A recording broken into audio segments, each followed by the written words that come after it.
Yo, what's going on with y'all? It's your boy NeohXO, and today I'm gonna be reviewing Black Clover episode 148. So if you love Black Clover, make sure to subscribe and leave a like on the video. But with that being said, let's hop right into it.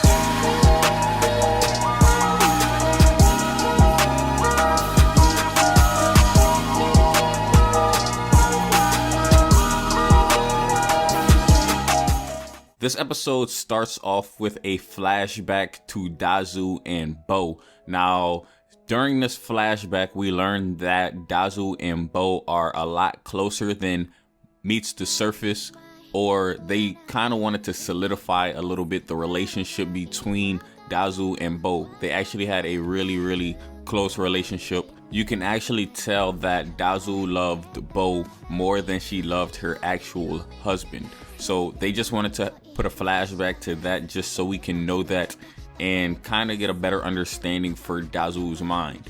Now, on this point here, I'm going to let you guys decide whether you guys like Dazu or not. I think I'm going to need a little bit more time. I might rewatch the whole entire Devil Believers arc because I don't really know how to feel about these characters after the ending of this arc, the conclusion, because in this episode we actually did get the conclusion. After the conclusion of the flashback, Dazu and Bo are faced with the reality that Captain Yami is standing right in front of them. Now, this is a Magic Knights captain, so I'm pretty sure in their heads they're thinking whether they have a chance or do they not have a chance against a person as powerful as a Magic Knights captain.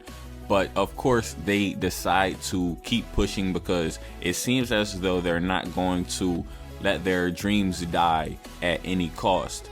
Now, Yami was actually the first captain to get there because he just happened to be the fastest as stated by him, but also on the way they have other Magic Knights captains, so I'll go in the order that they came. The next two Magic Knights captains to come were Fugelian and Nozel. Now, they actually came to talk to the Devil Believers. So given that Captain Yami was the first Magic Knights captain to get there, he was actually the first one to free Nettle, Noel, and Asta. He basically cut off their handcuffs pretty easily with his katana, and it was pretty cool to see. Now, as I mentioned, the Devil Believers were not going to give up on their goal so easily. So what ends up happening is Dazu uses her catalyst magic to gather magic from around the area. A lot of this magic actually came from the followers of the Devil Believers who gave up some of their magic to Dazu so she can, use it as a catalyst. But in the process, she also got some magic from the surrounding area. Now,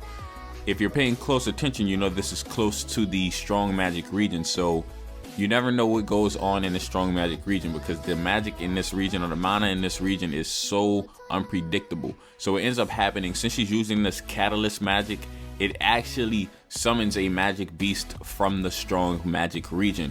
Now, a little bit on the design of this magic beast, I actually think this is one of the better magic beasts we've ever seen. Like, this design is really cool. Now, the thing about this magic beast is he looks really strong, right? But the thing is, the Magic Knights captains really made quick work of him and literally destroyed him quite easily. This goes back to one of the topics that I was talking about in a recent video, talking about some of the magic beasts, and this connects very well to some of the ideas that I was stating in that video, so I'll leave a link to that video.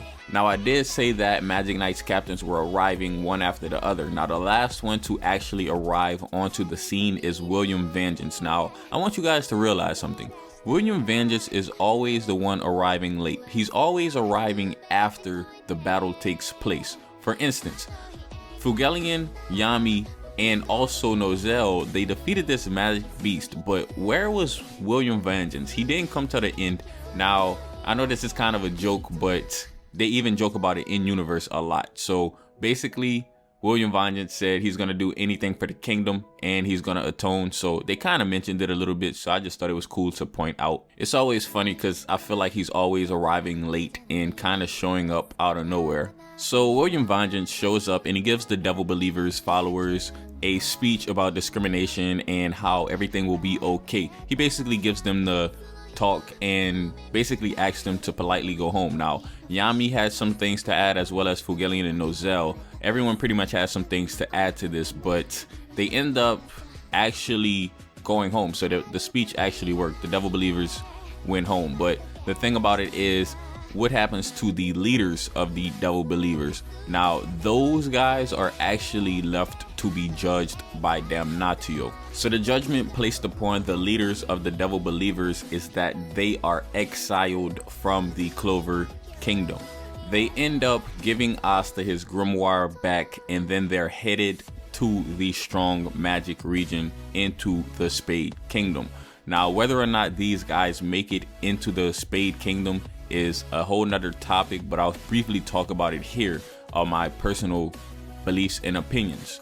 I think that it's quite possible that they might make it to the Spade Kingdom, but the thing is, even if they make it to the Spade Kingdom, these devil believers leaders have very weak magic, so I don't know if they will actually make it into the ranks of the Dark Disciples, but it is a possibility that is. So I just want to point out that possibility. Another possibility that I do want to point out is they're headed into the strong magic region with very weak magic. They might die in there and we might never see them again. So we're either going to see them upcoming in a future episode and they might call back to these events, or we're never going to see them again because they go into the strong magic region and, well, they might not be able to survive. Overall, I'm very satisfied with the conclusion of this Devil Believers arc. I do believe that it was a pretty good arc, and this final episode of the arc was pretty good. I really enjoyed some of the fight sequences in this episode, and it was really cool to see. But with that being said, hopefully you guys enjoyed the video, and if you did, please leave a thumbs up, comment, and subscribe. As always, it's been your boy NeohXO, and I'm out.